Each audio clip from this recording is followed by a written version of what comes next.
When I assumed office 20 months ago, our country was facing tremendous economic challenges, escalating cost of essential household commodities, high fuel prices, rapid depreciation of the Kenya shilling, and spiraling public debt were threatening to ground our economy. My administration has worked hard and consistently so that today the prices of essential commodities like unga have dropped from 240 shillings for a 2-kilogram packet to Kenya shillings 100, majorly attributed to our fertilizer subsidy program, the resilience of our farmers, and good rains that were given to us by God. During the period, we reduced the price of fertilizer also from 7,500 to 2,500. Petrol prices have come down from a high of 217 to now 187 a litre. The shilling has strengthened against the dollar from a high of 165 to now 127, 128. We have made significant progress in pulling the nation back from the brink of debt distress. Our debt situation is better managed, and our budget now has space for investment and in programs aimed at easing the hardship on vulnerable people and creating opportunities for our young people. Our GDP grew by 5.6% last year, ranking Kenya among the 27 fastest growing economies in the world. Our inflation figures have fallen from a high of 9 and 8 in May last year to 5% in April this year. It is instructive for the nation to know that for every 100 shillings we collect as taxes, we spend 61 shillings in debt service. We have paid Kenya's Eurobond debt that was borrowed in 2014 of $2 billion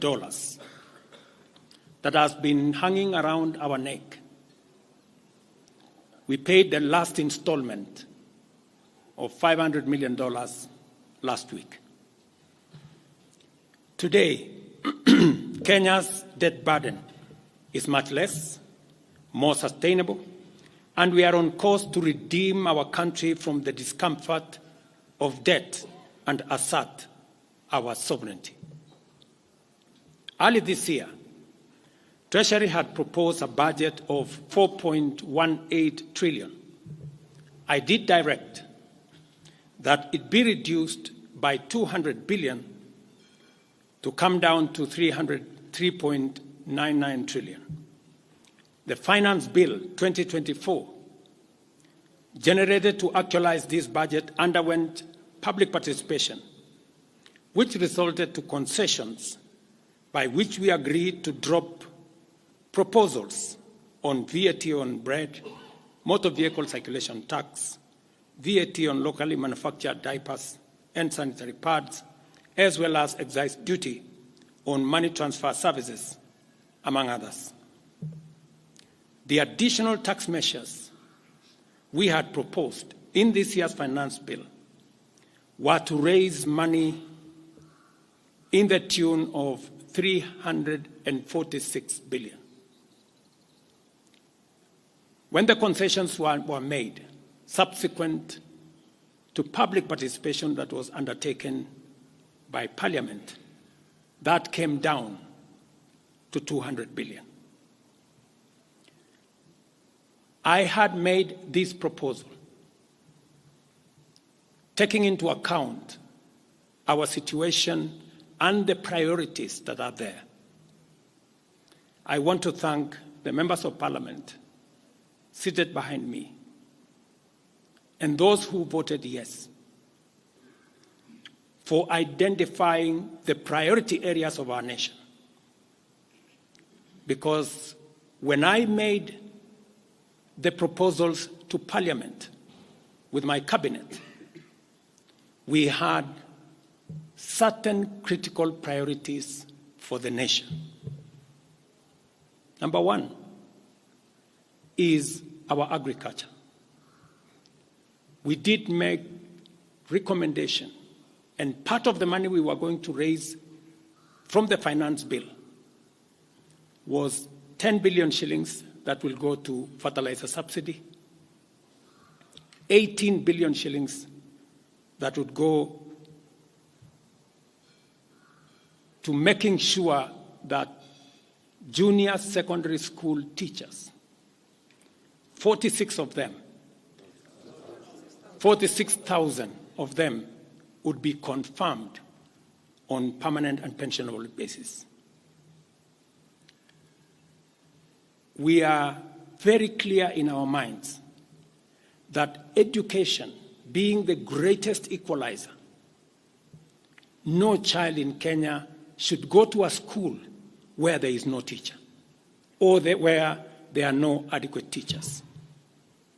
It is because of that reason that in this finance bill also, we had committed to hire an extra 20,000 teachers.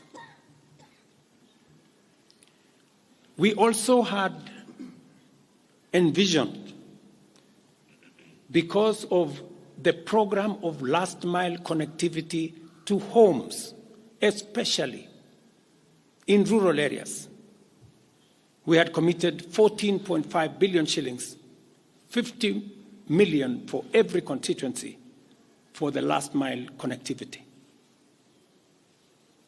Because we realize that there are many people who today cannot go to hospital because they cannot afford, because they have no health insurance.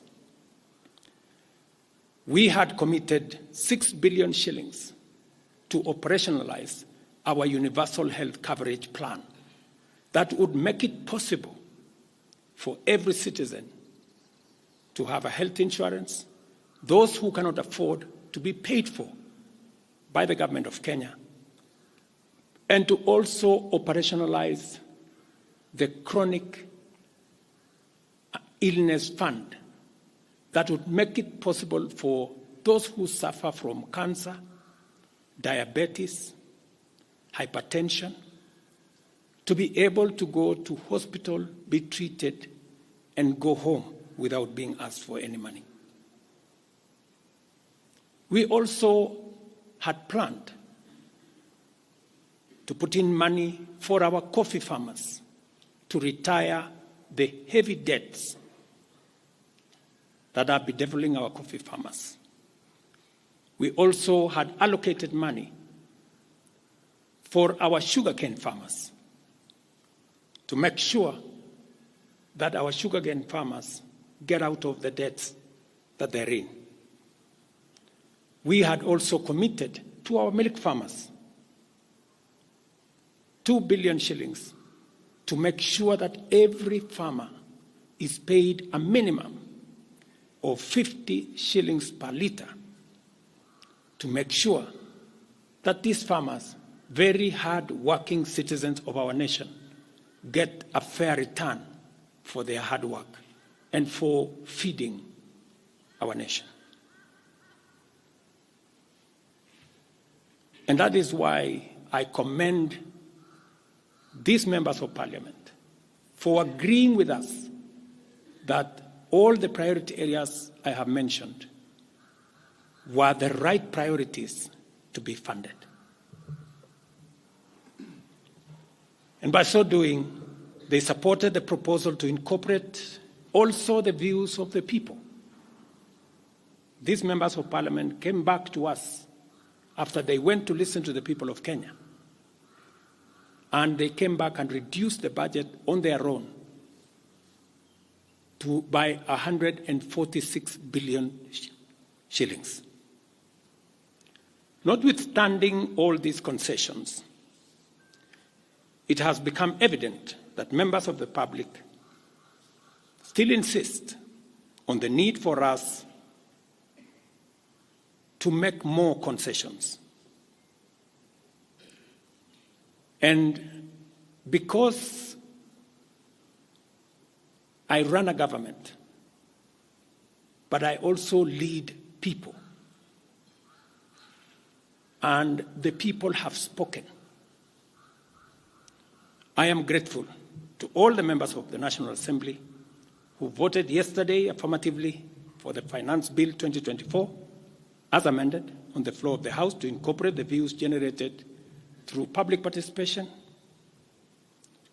And following the passage of the bill, the country witnessed widespread expression of dissatisfaction with the bill as passed, regrettably resulting in the loss of life, destruction of property, and disintegration of constitutional institutions. On my own behalf, and on behalf of these members and many other Kenyans, I send my condolences to the families of those who lost their loved ones in this very unfortunate manner. Consequently, having reflected on the continuing conversation around the content of the Finance Bill 2024, and listening keenly to the people of Kenya who have said loudly that they want nothing to do with this Finance Bill 2024, I concede, and therefore I will not sign the 2024 Finance Bill, and it shall subsequently be withdrawn, and I have agreed with these members that that becomes our collective position.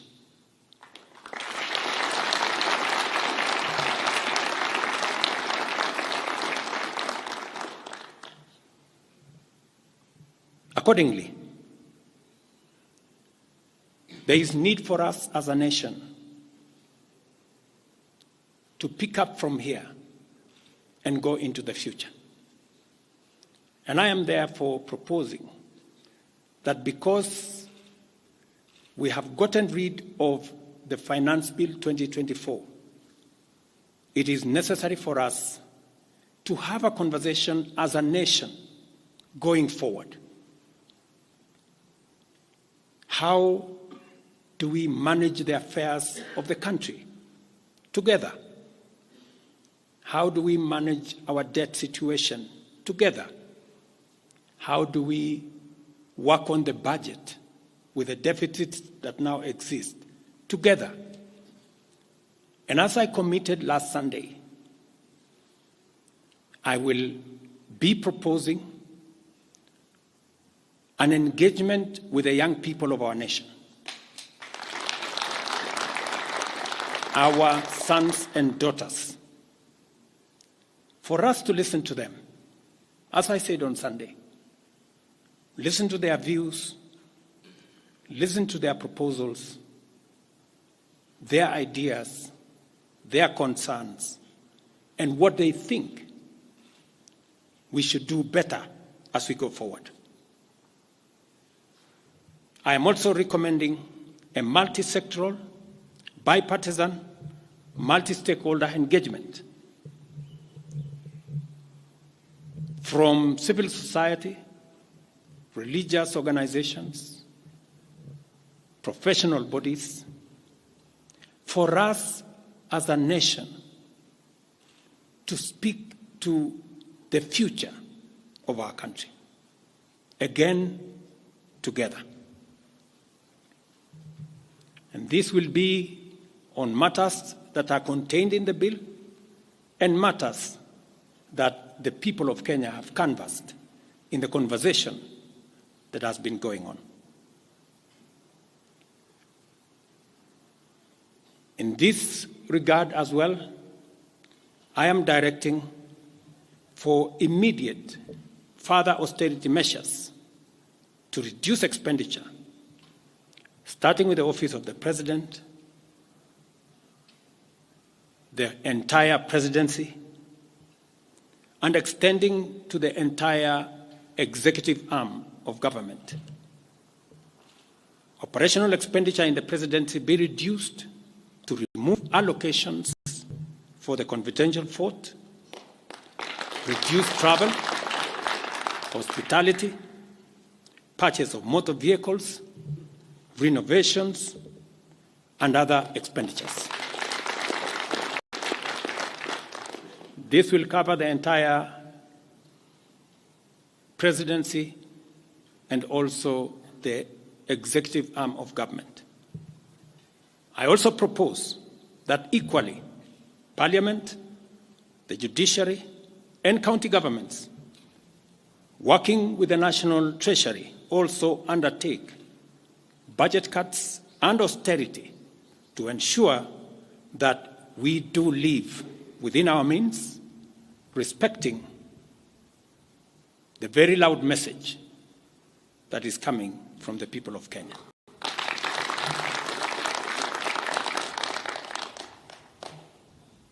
Let me confirm that I have discussed with many stakeholders. I will be meeting some of them shortly after this meeting on charting a way forward that makes sure that we carry the whole nation in this very important journey as we go into the future as a country. Let me also confirm that as we deal with austerity, the loud message on dealing firmly, decisively, and expeditiously with corruption is a matter that we have discussed and we have agreed that it will take the front banner as we go into the future. We will continue to do this and carry out this very important conversation.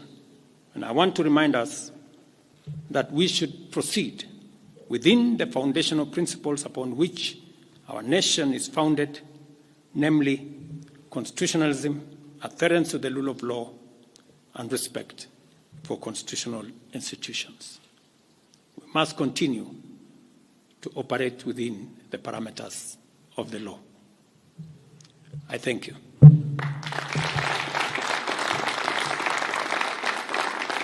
I will take a few questions, 3 questions to be specific. Thank you, Your Excellency. And the first question will start with Elizabeth Mutuku from TV47. Good evening. My question is on young leaders from the Gen Z generation who were abducted yesterday and the day before yesterday. What happens to that? Second, there were young people who were killed during the demonstrations. What do you speak of that as the head of state? Thirdly, how do we move forward on the budget cuts, especially now that you've said that we're going to have austerity measures, yes, but how then do we secure development? Thank you very much. Please. No, it's okay. So I have said young people, 6 to be exact, 6 people yesterday lost their lives. Very unfortunately, they shouldn't have lost their lives. And I have said it is a very unfortunate situation. I wish that would not have happened. And there is a framework that will make sure that those 6 Kenyans who died yesterday will be accounted for. Number 2, I did promise the country that there will be no extrajudicial killings going forward. And ever since I came into office, there is not one incident of extrajudicial killing. What you said about abduction are statements that were attributed to some of our civil society groups But all the people they mentioned have since been found in police custody, and those that were already processed were already released. On the matter of development that you have said, minus the finance bill, it means that some of the development programs amounting to 200 billion shillings, we will have to cut down, to delay them. They will have to wait, some of them, for next year. We will try it again. We will try next year to find some money. Some of them we will have to cancel, because that's the nature of things. And it is because the people of Kenya have spoken loudly that they want a leaner budget for us as a country. Question number 2. We'll take the next question from Busara, K24. Naam, swali langu la kwanza ni wazi kwamba matumaini ya vijana wa Gen Z na baadhi ya Wakenya kwa wabunge yamepungua kabisa ama hata yamepotea.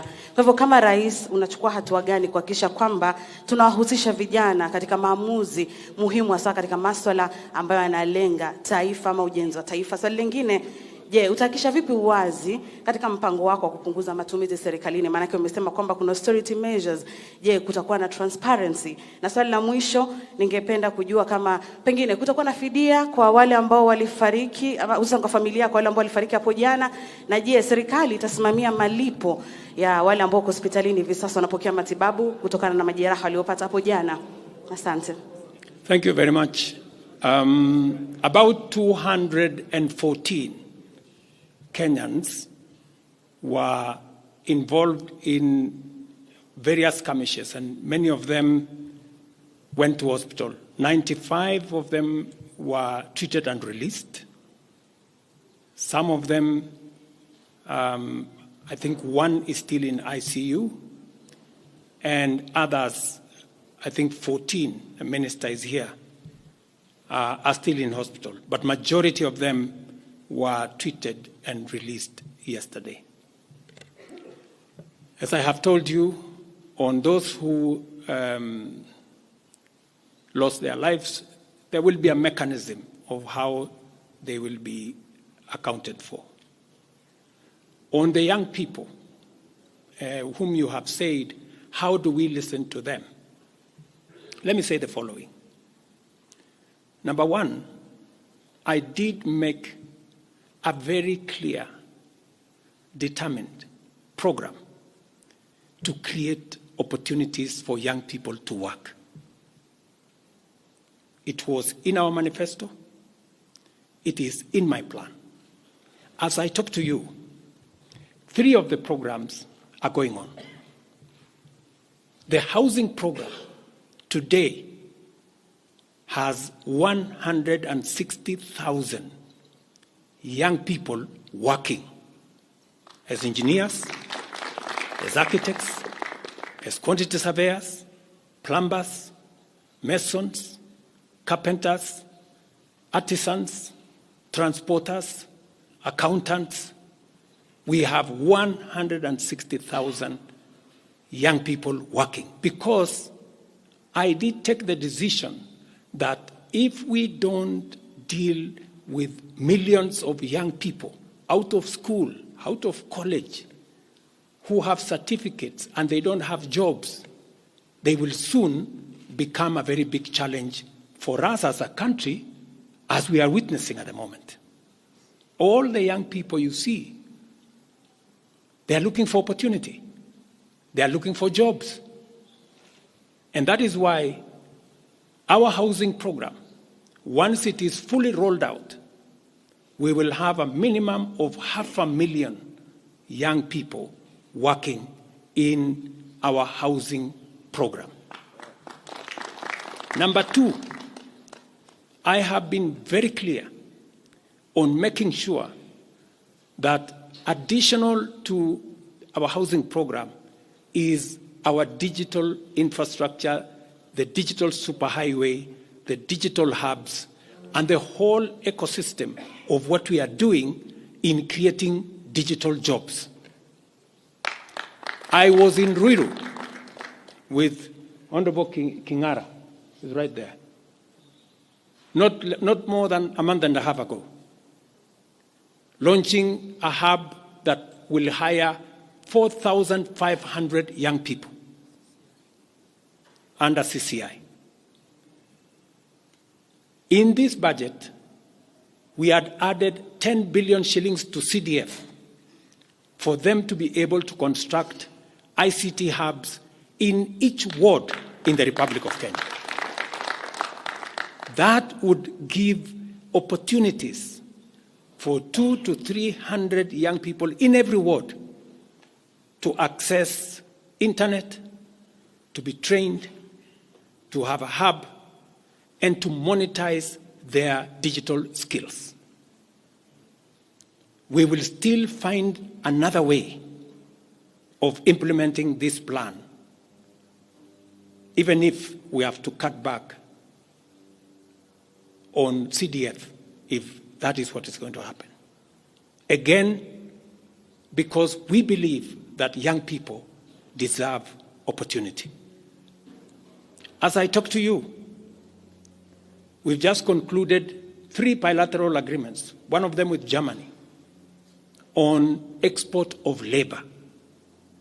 Because we have negotiated with many countries who are interested in the high skills of Kenyan labor. And we have an ecosystem, we now have a plan on how we are going to make sure that the young people in Kenya get opportunities to work either in Kenya or outside Kenya. In fact, just last week, I saw on the headlines of one of the dailies, there was a gentleman from my village. He was put on the headline. And he said he operated from where I used to operate, selling chicken. That's why they put him in the headline.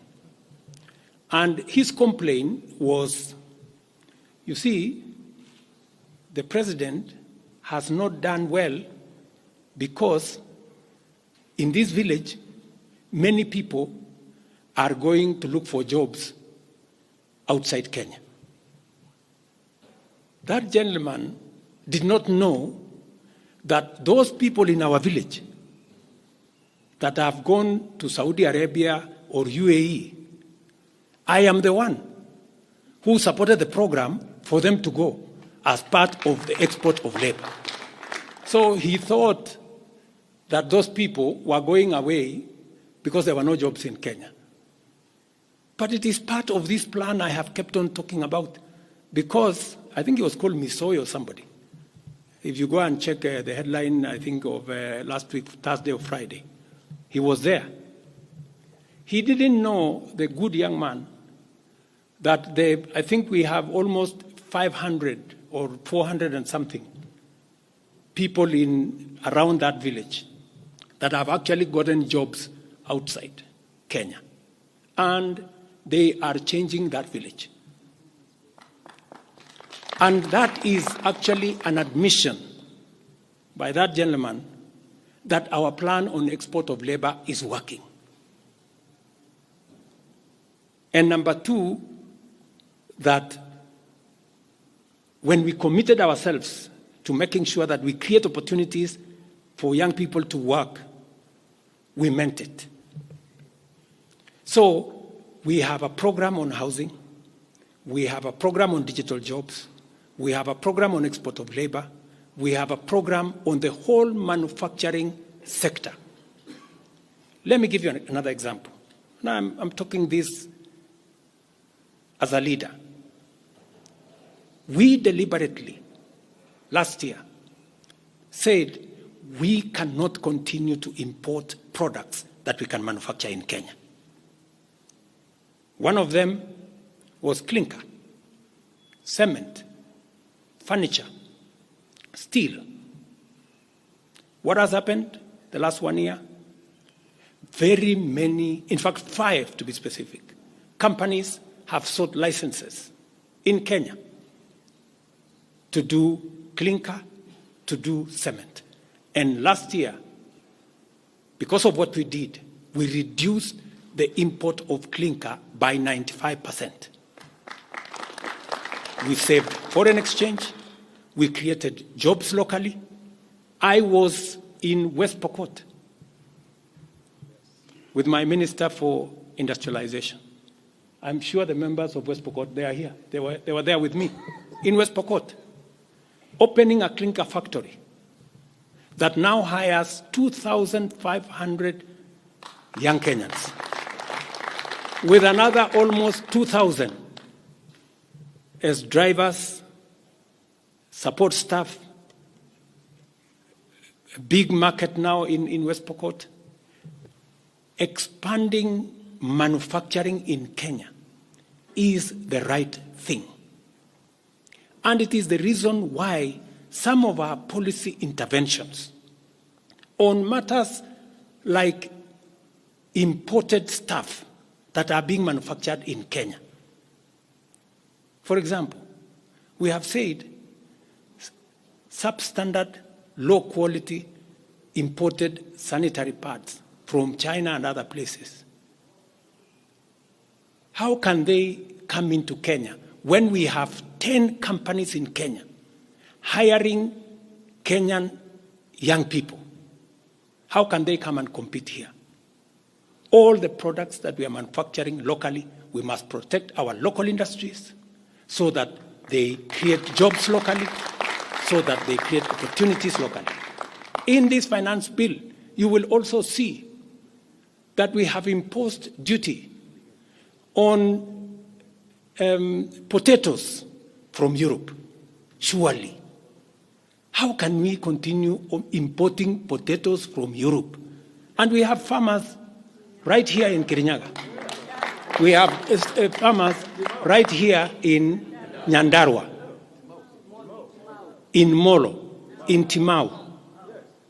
How can we justify, how can anybody take offense that we have imposed duty on imported potatoes? We have put duty on imported eggs, on imported onions, because we must protect our local farmers. Every country does that. Every country does that. I was negotiating with the Prime Minister of India because they are imposing duty on our avocados. I was in Korea negotiating with the government of Korea because they are imposing duty on our tea, on our coffee, and on our macadamia, including our avocados. Every country does that to protect their market, unless there is a mutual agreement. So these are amongst the things we are doing to make sure that we grow our local manufacturing,